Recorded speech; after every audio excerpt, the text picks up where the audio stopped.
पहले एक्साइज बढ़ाते हैं, फिर घटाते हैं, फिर अपनी पीठ थपथपाते हैं। सर मुझे ये बताइए कि चुनाव में ऐसी क्या ताकत है कि उस समय अंतर्राष्ट्रीय जो कीमतें रहती हैं वो सब कंट्रोल में आ जाता है, तुरंत प्राइस ड्रॉप हो जाता है। चुनाव में ऐसी क्या ताकत है सर? देखिए, अगेन मैं इसको एक फेसिशियस डायरेक्शन में ले जाना नहीं चाहता। मैं जरा फैक्ट्स, और मैं आपके प्रोग्राम में भी आया था और दूसरे हमारे पॉलिटिकल कॉलीग्स के साथ मैं डिबेट करने की कोशिश कर रहा था, but with facts and figures. इसमें प्लीज़ अंडरस्टैंड कि हम जो 19 महीने के कोविड के दौरान जो हमारे देश पे एंड दुनिया पर ऐसा फिस्कल प्रेशर बन गया था, क्योंकि हमारा एक तौर से इकोनॉमी कॉन्ट्रैक्ट हो रहा था और दूसरी ओर गवर्नमेंट के जो एक्सपेंडिचर्स ज़्यादा हो रहे थे। आपका मुझसे ये क्वेश्चन है कि आपने एक्साइज ड्यूटी पहले क्यों नहीं घटाया, यही है ना आपका क्वेश्चन? आपने बढ़ाया कोविड टाइम से। बढ़ाया है वैक्सीन के लिए। क्योंकि देखिए, कोई भी सरकार या स्टेट हो या सेंटर हो, उनके लिमिटेड रेवेन्यू मोबिलाइजेशन के मीन्स है। हमारे पास सरकार, गवर्नमेंट ऑफ इंडिया के पास क्या मीन्स है? कॉर्पोरेट टैक्स इंक्रीज करना, जीएसटी इंक्रीज करना या एक्साइज ड्यूटी इंक्रीज करना। या अगर हम एक्साइज ड्यूटी ना इंक्रीज करते तो कॉर्पोरेट टैक्सेशन या पर्सनल इनकम टैक्स या जीएसटी इंक्रीज होता, क्योंकि रेवेन्यू को जो हमारे एक्सपेंडिचर के रिक्वायरमेंट थे 19 महीने में, जब रेवेन्यू घट रहा था, हमने कोई सोशल प्रोग्राम कट नहीं किया। सोशल प्रोग्राम ज़्यादा इंक्रीज हुए हैं, एक्सपैंड हुए हैं। सो एक बड़ा रियलिस्टिक रिस्पॉन्स है ये, नो बेरेफ्ट ऑफ पॉलिटिक्स।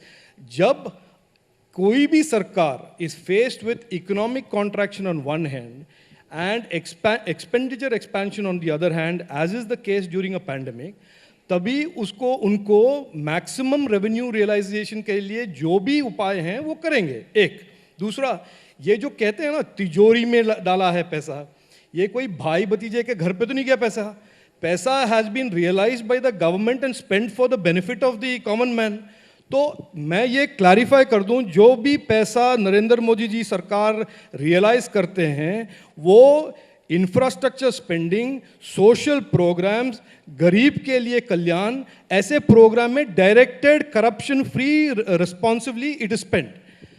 तो आपका क्वेश्चन ये है कि आपने पहले क्यों नहीं घटाया, और मैं ये कहूंगा कि जैसे इकोनॉमी, आप आज के दिन जीएसटी कलेक्शन पहुंच गया है 1.3 लाख करोड़, उसके इंटरसेक्शन में excise duty has been cut.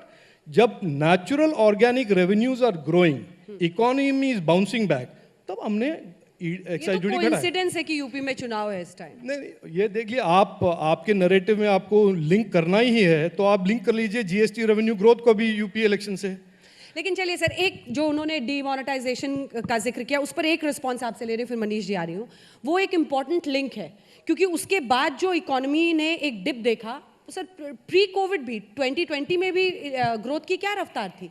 हम बहुत नीचे पहुंच गए थे। अंजना जी, ये जो एक डेलिब्रेट अटेम्प्ट है कि आप कोविड के बारे में बात ना करें और आपको रिवाइंड करके you take you back to 2016, this is an obvious political ploy.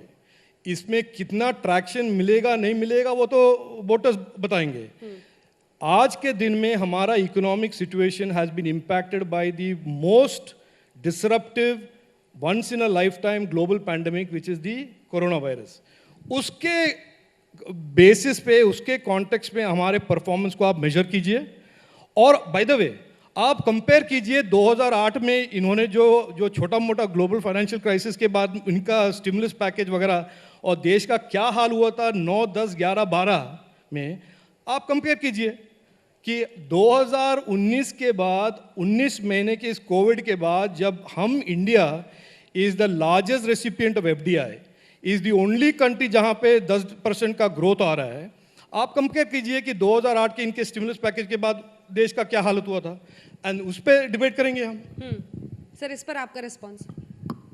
देखिए, राजीव चंद्रशेखर जी ने एक बहुत ही बड़ा खुलासा किया है कि जो भारत के धनपशु हैं, जो भारत के पूंजीपति हैं, उनके ऊपर तो कॉरपोरेट टैक्स कम होगा, और जो भारत का आम आदमी है उसके ऊपर एक्साइज ड्यूटी का भार बढ़ाया जाएगा।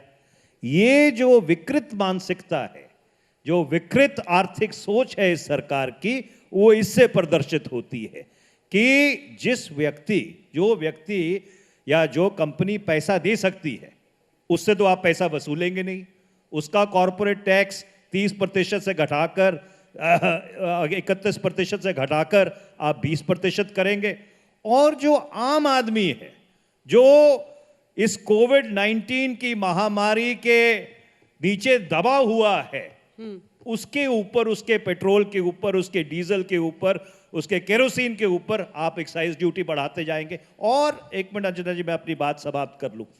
उसका परिणाम क्या होता है? उसका परिणाम यह होता है कि जो रोजमर्रा की चीजें हैं, जो रोजमर्रा की वस्तुएं हैं, चाहे प्याज हो, चाहे टमाटर हो, चाहे बाकी जो घरेलू उत्पाद का सामान है, एक तो उसकी कीमत बढ़ती है, और दूसरा जो सबसे भयानक कार्यक्रम इन्होंने किया है कि जिस तरह एलपीजी की सिलेंडर के ऊपर कीमत बढ़ाई है। जब 10 साल यूपीए की सरकार थी तो उस समय ये कहते थे कि 300 साढ़े 300 रुपए एलपीजी का सिलेंडर क्यों बिकता है। आज उस एलपीजी सिलेंडर की क्या कीमत है? 1000 रुपए पे वो एलपीजी का सिलेंडर पहुंचा हुआ है। क्या ये आम आदमी के ऊपर नहीं भार डालता? तो इसलिए इनकी जो आर्थिक सोच है, इनकी आर्थिक सोच पूंजीपतियों के लिए है, धनपशुओं के लिए है, भारत के आम आदमी और आम नागरिक के लिए ये फर्क है।